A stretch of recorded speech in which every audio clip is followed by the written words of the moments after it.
সাকিব আল হাসানের রেকর্ডে এবার ভাগ বসালেন বাংলাদেশের বাঁহাতি পেসার শরীফুল ইসলাম। কিন্তু মজার ব্যাপার হলো, সাকিব আল হাসান কিংবা মিচেল স্টার্ক নন, শরীফুলের আইডল কিন্তু আরেক বাঁহাতি পেসার মুস্তাফিজুর রহমান। অস্ট্রেলিয়ার বিপক্ষে দুর্দান্ত বোলিং করে শরীফুল ইসলাম তুলে নিয়েছেন 7 উইকেট, মাত্র 48 রান দিয়ে 7 উইকেট। আর এই পারফরমেন্সের মধ্যে দিয়েই তিনি স্পর্শ করেছেন বাংলাদেশের টেস্ট ইতিহাসের অন্যতম সেরা বোলিং ফিগার। এর আগে ইনিংসে বাংলাদেশের হয়ে 7 উইকেট নেওয়ার পাশাপাশি 48 রান খরচ করেছিলেন সাকিব আল হাসান। অর্থাৎ সাকিবের সেই 7 উইকেট 48 রান বোলিং ফিগারে এবার ভাগ বসালেন শরীফুল। আর এখানেই গল্পটা আরও সুন্দর। শরীফুল নিজে বাঁহাতি পেসার, আর তার বোলিংয়ের সবচেয়ে বড় অনুপ্রেরণা বাংলাদেশের আরেক বাঁহাতি পেসার মুস্তাফিজুর রহমান।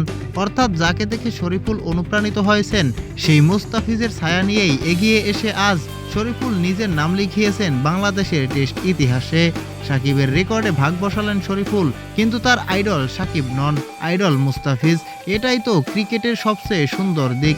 এক প্রজন্মের অনুপ্রেরণা হয়ে আরেক প্রজন্ম ইতিহাস তৈরি করে। শরীফুলের এই পারফরমেন্স শুধু 7 উইকেট নয়, বাংলাদেশের পেস বোলিংয়ে ভবিষ্যতের জন্য দারুণ এক বার্তা। এভাবেই এগিয়ে যাক শরীফুল, আর তৈরি হোক বাংলাদেশের ক্রিকেটের নতুন এক ইতিহাস।